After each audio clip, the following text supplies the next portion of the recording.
Good morning, everyone. We invite you once again to this literary and cultural festival, Echoes of the Northeast, organized under the initiative of Prabha Khaitan Foundation and hosted by Gauhati University with support from Oil India Limited. So yesterday we had a fulfilling day with lectures, interactive sessions, and performances which documented and showcased the unique linguistic and cultural diversity of Northeast India. We deliberated over a plethora of issues ranging from the women's voices in Northeast India. We talked about social and cultural interlinkages between Northeast India and Southeast Asia. We talked about various aspects like language loss, language recovery, the need for translation, and the role of writers who are writing in English from the Northeast, and the need to give more space in terms of visibility and accessibility to writers and practitioners in the mother tongue. We had an engaging lecture on the necessity of mother tongue and the ways and means through which languages which are on the brink of extinction should not only be preserved but disseminated in thoughtful and sustainable ways.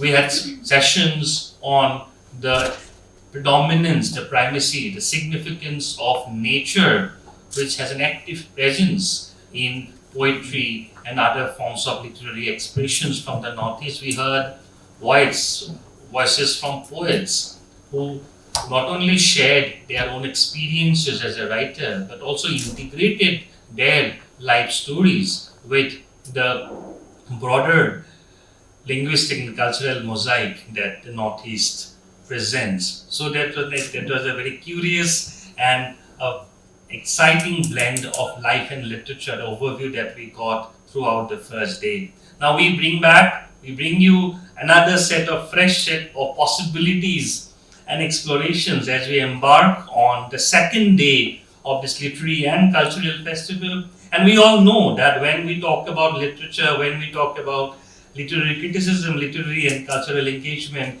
there's a big question of inspiration. What inspires people to talk about literature? What inspires people to talk about, to take up literature not only as a mode of creative expression, but also as a mode of academic engagement? To talk about all these, we have three eminent speakers, a chairperson and two speakers who will be deliberating on the topic My Literary Inspiration. We have Professor Anil Boro from the Department of Folklore Studies, Gauhati University. We have Professor Pradipta Borgohain, former head and professor, Department of English, Gauhati University. We have Mr. Hridayananda Gogoi, eminent writer from Assam. May I invite our resource persons onto the dais, and may I request Dr. Meghna Chaudhary to please escort them onto the platform. Request Professor Anil Boro, Professor and Head, Department of Folklore Studies, Gauhati University, to please conduct the proceedings of the session. So, good morning, everyone. So, we are already late, maybe by 23 minutes. So, we'll be running sort of time if we keep on waiting for more audience to come. Maybe more audience will flow in, maybe half an hour or 1 hour later. So, I'd like to come straight to our topic for today's discussion on the morning session, the first session of the second day. The topic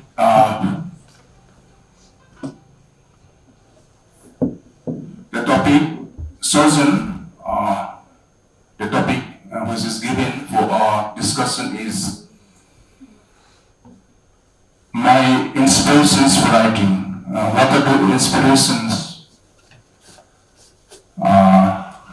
behind our creative writing? what are the inspirations for writing poems, inspirations for writing our fictional or non-fictional writings. So we have two eminent speakers. So without further ado, I would like to request the two speakers to speak first. Then, if some time left, I will give my own comments on this topic.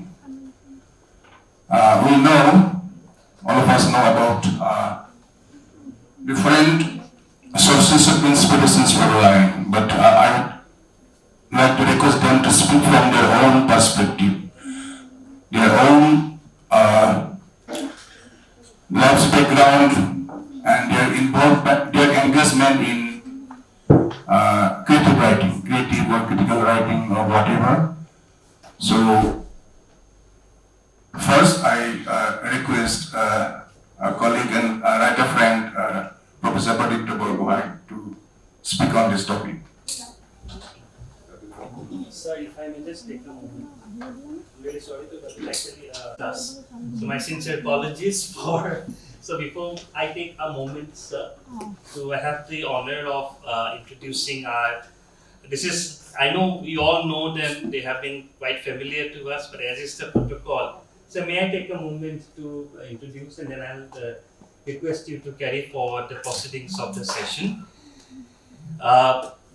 The chairperson, Professor Anil Boro, is a distinguished Boro poet, folklorist, and academic. He is currently a professor at Gauhati University and has been actively engaged in teaching and research.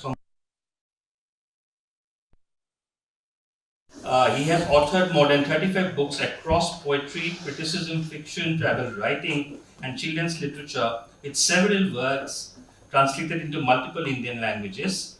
His many honors include the Sahitya Akademi Award and the Padma Shri, recognizing his outstanding contribution to literature and folklore. We are honored to have Professor Pradipta Borgohain sir as one of the speakers, who is a bilingual writer, translator, and columnist in English and Assamese. He is the author of Scrolls of Strife, Victorian Literature, and the Assamese novel America Bisari. A recipient of the Katha Award for Best Translation, his work has featured in major anthologies. He holds a PhD from the University of Illinois at Urbana-Champaign and teaches English at Gauhati University and has edited a travel essay collection to be published this year by Prabha Publications. We are honored to welcome our second speaker, Mr. Hridayananda Gogoi. He is from Assam, a renowned journalist, poet, critic, and editor in Indian Assamese literature. He has published 40 books, directed acclaimed films on Assamese folk culture, and served at the Sahitya Akademi Language Advisory Board for 10 years. He is also the founder and CEO of Asia Foundation, an NGO working in education, health, and social welfare across Assam. So without further ado, may I request our chairperson and the speakers to carry forward the proceedings of the session. Thank you, sir, and over to you. As announced already, now Professor Pradipta Borgohain will speak on this very important topic from his own perspective. My dear junior colleague, if there are any organizers of Prabha Khaitan Foundation, all the other distinguished members of the audience, my dear student friends. Now in writing, as in so many other things of life, there is different W's. Who, what, how, where, why, and so on. So for instance, there are very well-known writers such as George Orwell and John Didion, who have written essays, Why I Write. And while I don't exactly remember what they have to say about why they write, they were, I think one of them was saying that one can write for all kinds of reasons, including getting their own back at some people who have treated them badly. Now, so there are different motives and reasons why people write. But the thing is, of course, that all of these are actually bound up together. The why is bound up with the what and with the how also. Now the question of who is writing, and in this case, let me say that this is a writers' conference. I'm surrounded by fellow writers. Well, not exactly surrounded. There are a few. I don't know. I've been writing since my school days, and whether am I a writer, I am still haunted by this doubt. Although there are, as Pujyoti pointed out, there are a few books to my credit, and I've been writing basically incessantly. Though this is only my second literary festival, and the topic of inspiration, I don't know. Inspiration is actually very close to the word influence. Okay, I have been influenced, I've been inspired. But now, or at least for many years, ever since I came of man's estate, I have seen that it is not enough to write to be a writer. I'm just getting this out of my system. It's not just enough to have the desire or the talent to be a writer. More and more what one finds is that you have to be an influencer. This is a word that I think people are more and more familiar with. You have to be a kind of influential figure. There is a lot of publicity that you have to give yourself. You have to be an unabashed egoist. You have to believe in yourself. Of course, that all writers, I suppose, they believe in themselves. I lack that belief anyway.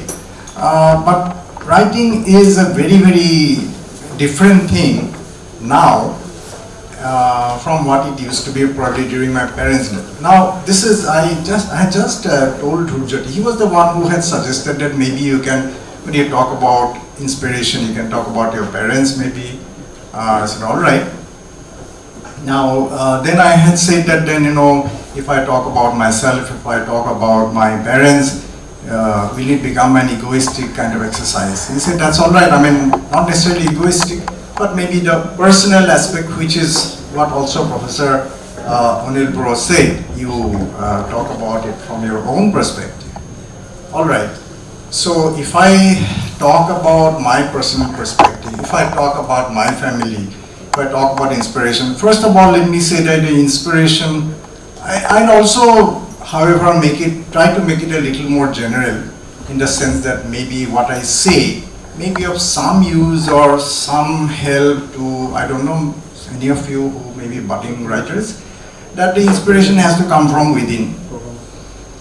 There may be people who will inspire you, others, will inspire you by their deeds or their achievements, by their help, but unless you have this urge to be a writer, I have not been discouraged when writing for decades, and not quite, being, when I go out into the street or when I see people, there are very few people who say, oh, you are a writer. Now, I have seen something very different in the case of my parents. Wherever I do, whenever their name is mentioned, they are swamped by admirers. They go to a doctor's chamber. The doctor refuses to take fees, So they are, walking and they are recognized. They are sitting, they are recognized. They are standing, they are recognized. But of course, there will be different kinds of writers. I think it's been, my father died a few years ago. My mother is still alive. It was probably they didn't say it much, but it was a kind of disappointment to them that I could not really, follow in their footsteps. However, it has not been for lack of trying. Now, coming to what they mean to me as a writer, that is talking about myself as a writer, and I would sort of use it with some reservation within quotes maybe. Well, some time ago there was a visiting professor that some of you may have heard of. He's a very well-known professor, academician, post-colonial critic, Harish Trivedi. And we had this, I was kind of, at that time, I used to like driving cars, so I was just taking him around all over Guwahati, and he was my teacher, by the way, in Delhi University, very long ago. So then we got to talking, and then he came to know that both my parents are Sahitya Akademi winning writers, and then he was really, because he knows India, he knows the intellectual, creative landscape of India, sort of like the back of his hand, and he was wondering, this could be pretty unique that two parents both winning the Sahitya Akademi Award. Well, so I said, sir, maybe it is possible. But that has not been necessarily a great help for me. One lives in the shadow of one's parents, and in fact, some time ago, these days I organize a memorial lecture in the memory of my father. I was actually saying this, that there are the things that I do in the business of writing. I give permissions so that someone can reprint the writings of my parents. I sometimes even write, my mother is now very old, so she's not able to write. She writes, but then she finds it sometimes she's a bit reluctant to write. So, but some people want this, what is called Shubhetsa Bani, some word of encouragement. I do it for her, on her behalf. So these are things I keep on, I have not been able to emerge out of the shadow of my parents. And then, of course, I was thinking, all right, so people are saying, when my father died, there was this minister who paid, ministers pay this customary visit, and you're saying you should be really proud of yourself. You had a father like that.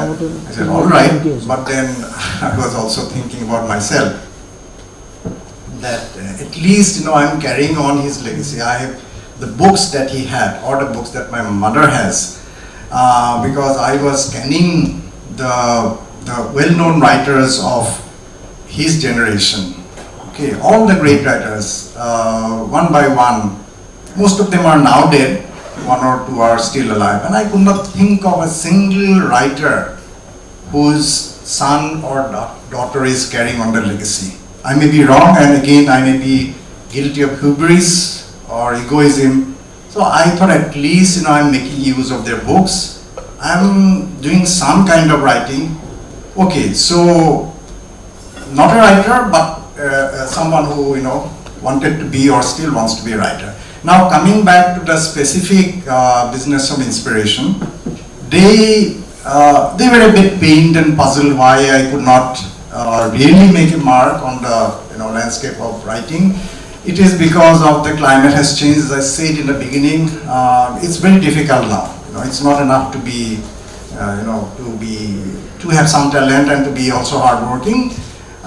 There are things that one has to do. There are tricks of the trade in a different sense which I have not been able to master. It may sound a little unpleasant, but these days I always tell my students also, I do not mince my words. I no longer care whether people, are pleased or displeased by what I say. So I'm saying this. So anyone who wants to be a writer must keep this in mind. It's not enough. You must work hard, and of course some talent is necessary. But apart from that, if you do not know how to do the PR thing, interact, publicize yourself, you can still be a writer, but you'll find it difficult. Now coming back to the question of inspiration, and this is something that may be on a more positive note. What made my parents writers, and whether I have not really been able to put this into practice, because natures are different. I think they had great empathy for human beings. Okay, they had great empathy, because once I remember that my wife and my daughter who was pretty young at that time, we had gone to Kaziranga, and deep inside Kaziranga, some bigwig had made it possible to go to a very interior kind of spot in Kaziranga where normally you may not have access. And then we, of course, were just excited by the fact that, they showed a spot where there was a tiger had killed someone, and then, in the rest house where we're living, we were told that, there was a rhino. If only we had woken up a little while earlier, we could have seen so we're excited by those things, and also the fact that there was fresh fish from the the wetlands, the water bodies. But I saw that what my father was more interested in was interacting with the forest guards, and they have a very hard life of it. So he was talking to them because they live a maroon kind of life. Most of them, not most, I think all of them virtually, they live away from their families for months and years. Okay, so he sat down and you could see how well he gelled with them. He got their stories. Now, there are other instances I could give.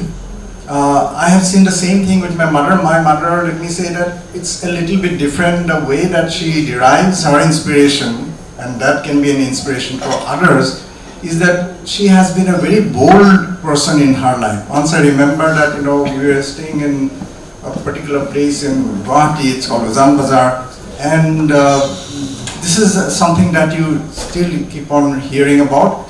The neighbors were beating up a young girl, child labor, and nobody else said anything, and she said things and she shouted that, you are a demoness to be beating up a child like that. And then of course the woman, and her daughter, they started berating us. It was a very unpleasant affair. Now this is something I have seen her doing again and again. Sometimes you tell her, why do you have to go forward? There's something that needs to be said, but nobody else said it. Then they'll kind of push her, why don't you write about this? Why don't you talk about it? And she would do it. And then she would incur the wrath of people. So I think in both cases, in the case of both my parents, I have seen this extreme attachment with the common people. And without really knowing or caring about the common people, I don't think that anyone can be a writer. Maybe I cannot do it, and that is one of the reasons why I'm not quite a writer. But anyway, this is it is an inspirational thing that I thought would share with you. But I think that the business of writing is a journey. It goes on. Who knows? Who may still, do them proud. My father, who's in a heaven that he probably doesn't quite believe in. My mother is still here. Forgive me if I have talked out of turn, but these are some of the things that have not just inspired me, but maybe of some interest to others. Thank you. Thank you, Mr. Pradipta, for giving your own perspective on this topic. He has spoken about his parents, because we know both his parents are very well-known fictional fiction writers, novelists and story writers in Assamese. And apart from speaking about his inspirations in writing, he has also given examples from his parents. So I thank Professor Pradipta for his illuminating presentation of his own perspective on this particular topic. Now I call upon Hridayananda Gogoi, who is a well-known author, who writes mostly in Assamese and English also, and now I call upon him to share his own views and ideas on this particular topic.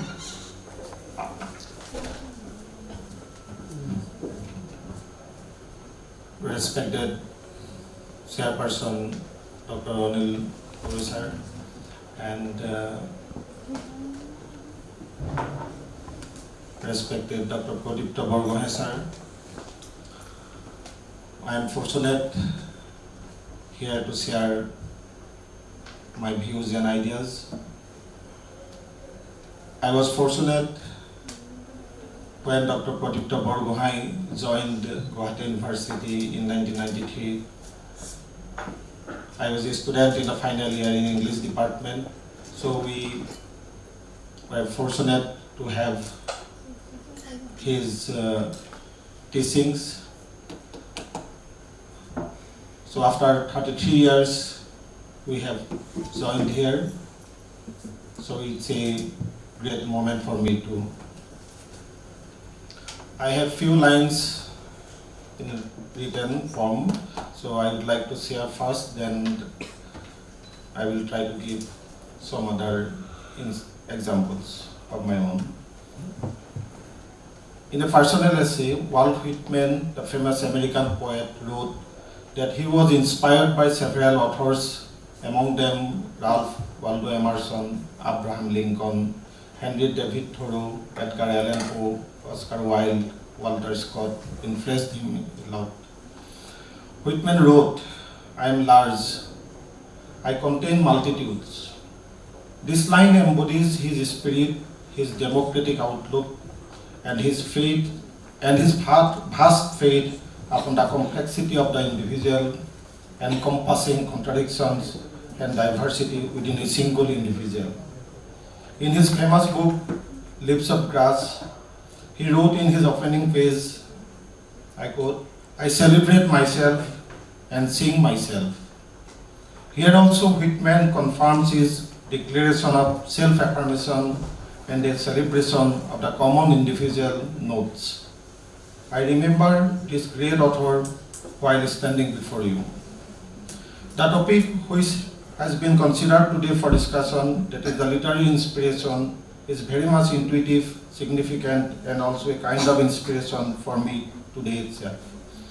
The word inspiration, as described in Collins Dictionary, means a feeling of enthusiasm you get from someone or something which gives you new and creative idea. And the word literary means concerned with or connected with the writing, study, or appreciation of literature. Based on these definitions, literary inspirations, as I understand and as I consider, is a significant transformative catalyst for me. It is a catalyst which sparks creativity. It is a catalyst which motivates the creation process of narratives, poetry, fiction, and other works, which are certainly based on faith, personal, emotional, and social experiences. Inspiration is not generated under certain and planned circumstances. It is often a sudden effect, a sudden impact. Inspiration is a mental stimulation. It not only sparks creativity, it directs creativity, it motivates to write, it motivates to share experiences, thoughts, emotions, culture, and other aspects which we see, which we feel, and which we realize. For me also, inspiration, that is the literary inspiration, is similar to that kind. It is a powerful catalyst for me because whatever or whichever inspirations I have got during my life since school days, I feel it directs me to react, it motivates me to spark my ideas. Like a sensitive writer, I also receive sparking, motivating effects from nature, from daily life, from environment, from literature, art and culture. We feel inspired when we receive positive responses from emotional, social, and personal experiences. Keeping focus on this, I must say that literary inspiration is rightly a sudden, dramatic, or revelatory moment of insight that sparks a new concept. In a wider sense, sometimes a word or a sound or a view might be source of inspiration or motivation, which offers comfort to us. Sometimes it directs us through the challenging times. Sometimes everyday moments, resilience of the human heart, self-discovery also serves as sources of motivation or inspiration. While I start a self-discovery, I become nostalgic. Moments after moments start passing, signifying many things. Actually, a moment ignites a journey.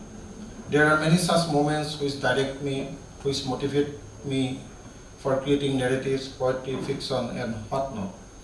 Here I keep a sharp glance of my own. My focus will contain some social explorations. It was a sunny day at the University of Durban when I first discovered that I was inspired by someone to search something specific. Actually, I had been there at the University of Durban, South Africa to participate in the International Conference on Ramayana. It was 2003. I was representing Dr. Indira Goswami, popularly known as Mamuni Raisam Goswami, one of the eminent Indian fiction writers and the Ramayana scholars who had motivated me to explore, to study, to reread the epic Ramayana. I got that opportunity first during 1995 when she had enlightened me with her profound knowledge and explorations on Ramayana. At that time, I was not accomplished for such an exploration on Ramayana. Gradually, knowingly or unknowingly, I became indebted and familiar in reading an epic. During my early professional days with Padma Bhushan Chandra Prasad Soikia, one of the most successful literary editors and Sahitya Academy Award-winning writers, I had the opportunity to explore more on such delightful subjects. I started an exploration on Mahabharata also. While Dr. Indira Goswami considered me competent for an international conference on Ramayana, she asked me to deliver a research paper on Ramayana. I was fortunate to join the conference at the University of Durban. It was my first foreign trip. After that, it became an annual event for me until the demise of our revered international president Lalan Prasad Vyasji. During that time, while I got leisure at the University of Durban, for the first time I was asked by Professor Sitaram whether I had any kind of inspiration in my life. I began searching myself. I realized that it was inspired by Dr. Indira Goswami. It was also a sudden effect. Professor Sitaram narrated how he was inspired by the Indian community living in Durban to explore the epic Ramayana. After so much study and research, Professor Sitaram became a great scholar on Ramayana. He taught cultural colonialism and Hindi literature at the University of Durban. His great-grandfathers migrated from South India. They inherited a culture from South India. Professor Sitaram admitted that when he met Vyasji in a meeting in New Delhi, he was completely moved and motivated for the study of Ramayana. Then he asked me how I was motivated for the study of Ramayana. I had an opportunity of self-discovery. In this way, an exploration was ignited by literary inspiration. I consider it as a great moment in my life. On the other side, from my parents, I got inspirations. Both of my parents retired as principals. My father died in 2009. My mother is still writing. She took charge of several literary bodies, district president of Assam Sahitya Sabha, etc., etc. She is still writing. Of course, I have some other inspirations from many eminent writers from Assam and outside Assam. I had and I have still close associations with many of my fellow writers, with whose names have appeared in my mind at this moment. I was inspired by eminent writers like Lakshminath Besburman through his writings, Mohendra Bora, Bhavendranath Hoikia, Nirupama Borgohain, Nilmani Fukan, etc., etc. Particularly from Bhavendranath Hoikia, while I took a 6-hour interview for All India Radio, I learned how he used every second in a fruitful manner. In association with Dr. Nagen Soikia, I found how to write a correct literary essay or a poem. He is still particular in each and every word while he writes or speaks. So there are many authors, fellow authors, many books from which I am inspired. So it's a continuous process. Let's continue the process in a more befitting manner. Thank you. And Gogoi, for your illuminating presentation of your own perspective on this topic. First, he has tried to explain what's inspiration and the role of inspiration in his own personal life and career as an author. he has given his own example, how he was inspired by stalwarts like Indira Goswami, who is also a very well-known Indian fiction writer and also a well-known international Ramayana scholar. And he also spoken about inspirations he has drawn during his lifetime from so many stalwarts in Assamese literature, starting from Lakshminath Boro. And sometimes this inspiration is synonymous with influence, as Professor Pradipta mentioned in his presentation. Sometimes it is also equivalent to influence. We are not only inspired by the writings, by the works and life of some well-known authors, but we are inspired by the creative writings of a particular author or a poet. We are also influenced by his thoughts, ideas, by his style of writing, by his lifestyle and so on. So, if the audience want to interact with these two panelists, they can interact, and after that I will come to the concluding part.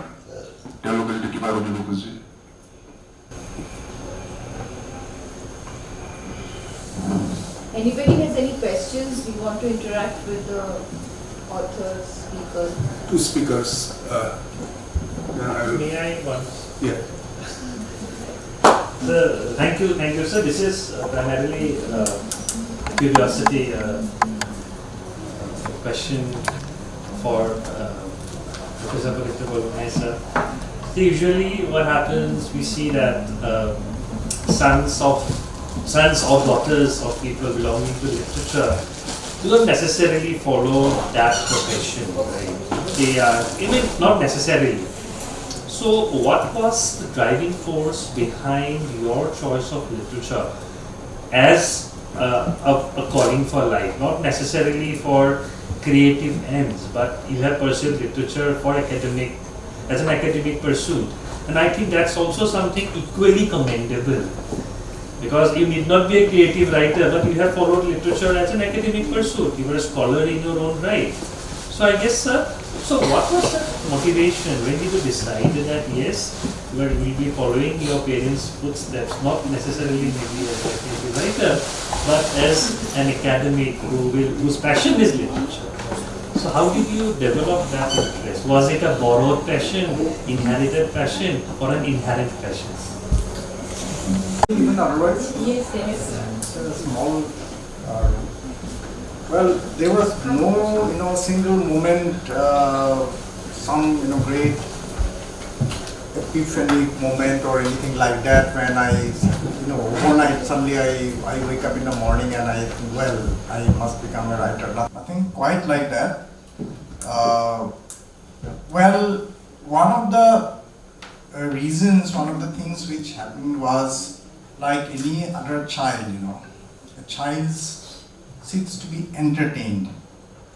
And these days, when a child seeks to be entertained, either he or she or it, I don't know what you call it, will go after the parents, that take me to a park, take me to the mall, or just snatch the mobile, and then, I've seen this happen. But in our time, there was nothing else except once in a while, maybe once in 3 months, you get permission to go to the movies. But otherwise, it's only books. There's no other entertainment. So you just read books. So, and I remember one day, and when I was young, I would, first of all, I read many Bengali books. We would order books from a place called Gogoi in Kolkata, and we'd be waiting with bated breath when that consignment of books would arrive. That was one excitement. And then, I went to central school, and, started to learn English, and then I read Western books. And my reading was something not very edifying at all. I read Western novels, cowboy novels, and there would be study book, some textbook here, and then there would be on my lap there would be this Western cowboy novel. So one day a guest came and he caught me. He said, "What are you reading?" I said, "Well, I am reading, but what are you reading?" So I said, "Can't you see there is a textbook here?" So, "But what is there below, the table?"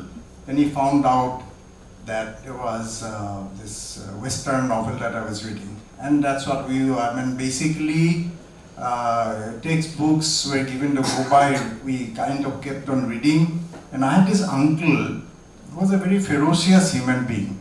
I still shudder when I think of him. He's, I shouldn't say this, fortunately he's no longer with us, but anyway, he himself was interestingly a reader of books. And he was an engineer, but he had a good big library. Okay. I think Professor Binoy Kamine, not him. He was a much more benevolent kind of person, the one below him. So at one point, he had a car. I think he had the only one in the family who had a car. And then in those days, cars would break down.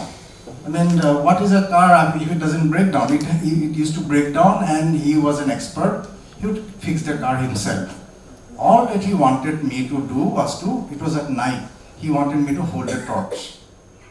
Okay, just hold the torch and sort of, shine the torch into the interior of the car so that I can do the fix. And my hands were shaking or something, or I was probably lighting up the wrong spot. And he said to me that, "Khali kitab poriba jano, torch to halke thoriba na jano." I was very hurt, of course. I was a very small boy. I was 6 or 7 years old. But, there would be other people who would say that, whenever we come, we see that your boy is just, he's got this small boy, it's particularly small when I was young, and there would be a massive book on my laps. But my uncle, although he was a reader of books himself, he said this, and then years later, I had my revenge. I know this sounds very nasty.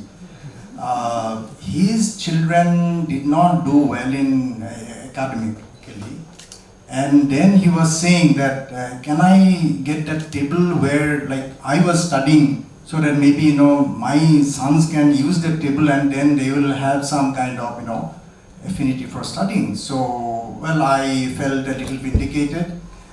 Anyway, so basically, the inspiration has come from reading books, to sum up. Thank you, sir. Right. And ghostwriters. How do you think that there's no originality of the new age writers, the authors? How do you think the next generation will get inspired reading these books? What you are saying, Pradipta sir, is like you used to read books and those things which used to inspire you. But with ghostwriters, with AI writers, how do you think the next generation, the generations to come, will get inspired from these? Exactly how AI functions, I have some idea, of course, but there is this great fear. I don't know. I cannot see things in a positive light. A lot of people are saying that the AI has great potential, but I don't see. If I look at the digital generation, and I can see them, sort of using AI, living with AI. AI is probably godsend to them, and because they are very comfortable in the digital space. But when I think that somebody else is doing my job, I at the same time, I can't be entirely pessimistic. I have a feeling that if there is AI, if there are these tools and these different influences, there is also a great resistance. People who are genuinely fond of reading and writing, I would disdain to use AI for my writing. I would never do it. Even I don't know much about it, but I would not use it. I mean, if that means that others pass me by, I'm left behind in the race, it doesn't matter. But there may be some good, there may be some kind of inherent, goodness also. Now, for instance, when I should not be hypocritical, because if I do some kind of writing, do I not Google, like earlier writers were very hamstrung, they wanted some information. I mean, writing is not purely some flight of fancy or imagination. You need facts, you need hard facts. So I have found myself using Google, and I'm sure. So it's all a question of having some limits, some moderation, but who is going to impose those limits? Are things not headed in a direction when we are going to lose control? When the machines, the transformers or whatever are going to take over? So the future is extremely murky. So it's very difficult to say exactly. I'm from the foundation, from Prabha Khaitan Foundation, and we do a lot of these symposiums on literature all over India. So we did one in Hyderabad on translation. So one of the topic was AI in translation. So there was the publisher who came from South. He had this thing. So this author, he had sent this manuscript, which is a translated one. And while the publisher was reading the thing, so he understood that this is not his writing. So he called. He said that how come? He said no, I have given it to somebody, and he has done it. So then this publisher called that person. So that person said, "Nee, I did not know that. Put it on AI." And so where are we heading? So the original author has nothing. I mean, no originality of that. So that is the whole thing. The generation, how will they get inspired? Yeah, because the scary thought is that this time, the person could catch that this is, AI or something, but things may attain a level of refinement that nobody will be able to even say. Yes. And then, it's God knows what's going to happen. Thank you.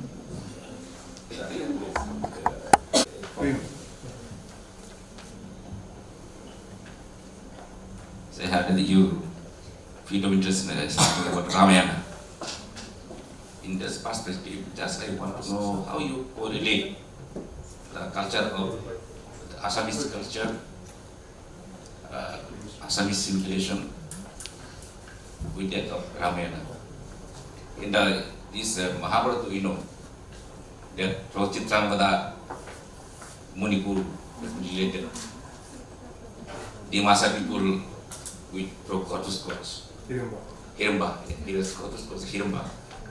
And with Jipu people through Shubra. It is with Ramayana, how this you correlate with the Assamese culture or history with that of Ramayana. I just want to know from you. What is your this philosophy?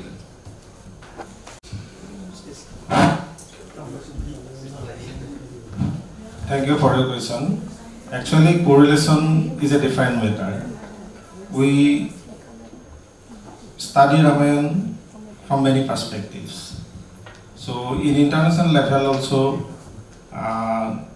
in many countries, there are such instances, such Ramayana, different forms of epic in different countries.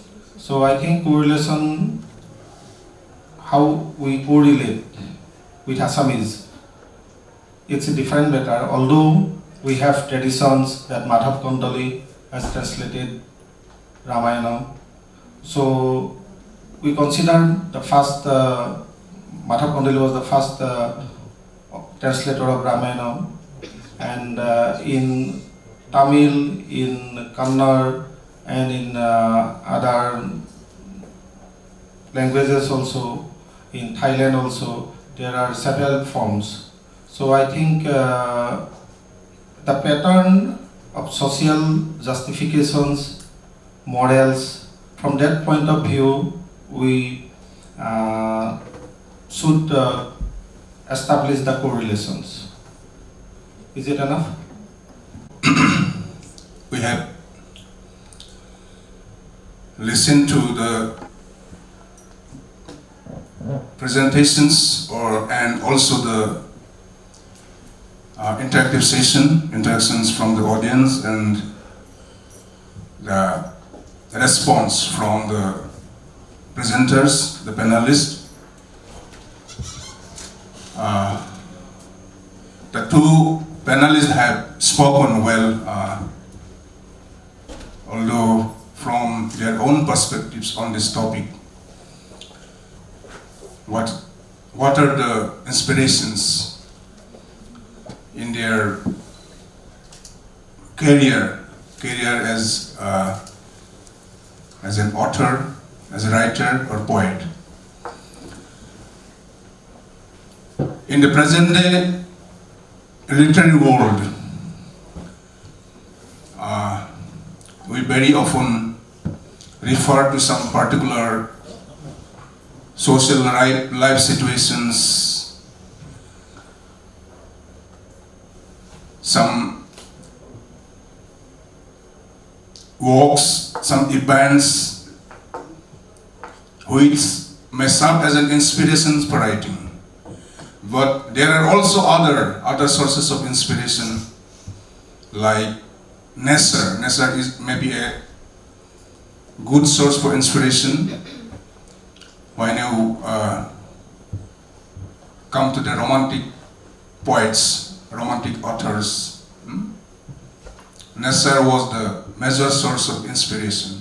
But in the past, in the classical ages, we very often heard about divine inspiration for writing, starting from Bible writing to the classical epics in the Greek and other languages. We know about the divine inspirations. The authors would write only when they were inspired by some divine beings, some gods.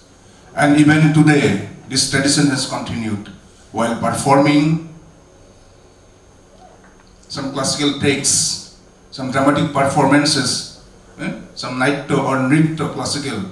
So they begin with an invocation, and this tradition has started from the invocation to the muses. In Greek classical literature, there are references to 9 muses, but in the present day context, these divine inspirations are no more. We are completely in a different epoch now, completely different age, from modern age, from modernism to postmodernism. We are moving fast ahead to the 21st century, where we are speaking about the role of the AI. Here, the individual creativity, the individual brain and heart has nothing to do. It's only the machine, it's only the computer, it's only the AI that can do everything. It's not the author, it's not the human factor, it's not the human engine, it's the machine that will do everything. So each of the two speakers have spoken about their own personal experiences, personal inspirations in their own creative life and career. In my life also, I have seen that I have, as a poet, mostly I have written poems in my own language. Of course, I have written some other pieces also, like travelogue, novel and other fictional writings. But as a poet, I have drawn inspirations from so many factors. From among these different sources of inspirations, travel is one. I have written so many poems being inspired by my travel experience. The first is one that I wrote after my visit to a city, an ancient city in Greece, that is a small town, hill town, which is full of archaeological sites, the temple of Apollo there and other deities. And after visiting that place, I wrote a poem, Stone Deity at Delphi. And here at home also, in Assam, we keep on traveling to many places, and those travels, those journeys also inspire us to write as a poet. And apart from this, I draw inspiration from different folk narratives, folk tales. I have also composed poems being inspired by so many narratives in Boro folklore. I also have composed poems being inspired by some songs.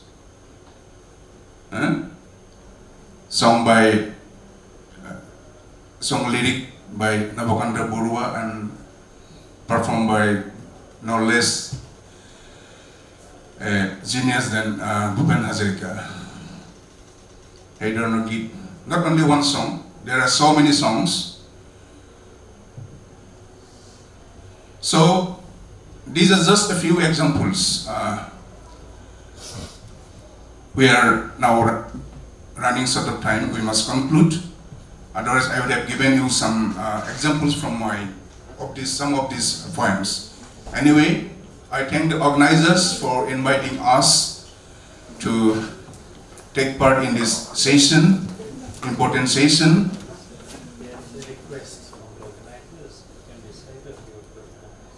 One poem. Mother tongue, but translated later by myself from this collection, Delphi and other poems. Actually, Delphi is a place in ancient Greece.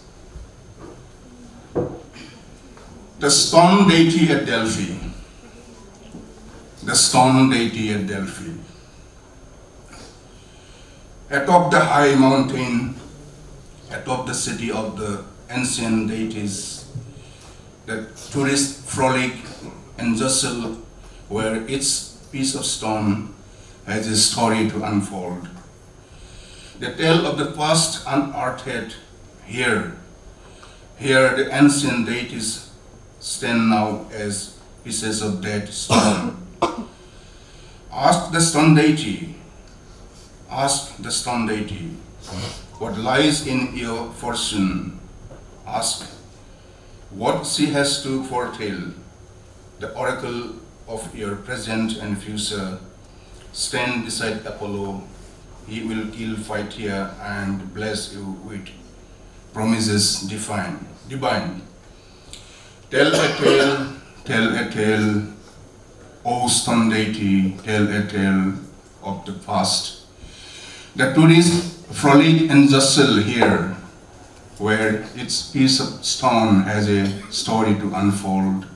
Here as I stand, the ancient deities tell the stories of dear past as the stone statues of Kasomari and Dimapur tell the stories of our past. Here the ancient deities stand now as pieces of that stone. Here in your land, the ancient deities that reincarnated in the temples tell a tale, O stone deity. Thank you. With this I conclude this session. Thank you so much. This brings us to the close of the first session of the second day of this literary and cultural festival. It was an apt thing that the first segment of the day was a session on literary inspiration, because inspirations sustain us. Inspiration sustain generations. Through inspiration that we pass down stories, narratives. Inspiration construct memories, and the memories may be individual and collective. They may be generated at individual level, but they percolate through generations. Because through inspiration, an individual not only feels energized about carrying the legacy forward, but through those narratives, it also acts as an influence, an inspiration for others to follow, an ideal for others to follow. So thank you, sir. Thank you, sincere thanks to the chairperson and the speakers for their insightful deliberations, for taking us on a very sweet and a very intensive drive through their memory lanes. Thank you, sir. Now we request the organizers to please felicitate our honored dignitaries. May I request Anil Chatterjee ma'am to please felicitate our chairperson, Professor Anil Boro sir, with a gamusa and a jacket.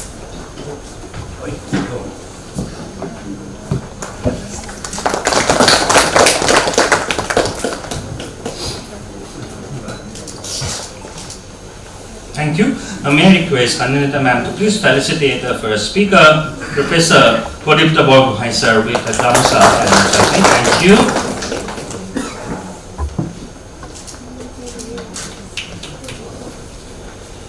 And now may I request ma'am, please felicitate Hridayananda Gogoi sir with a gamusa and a jacket.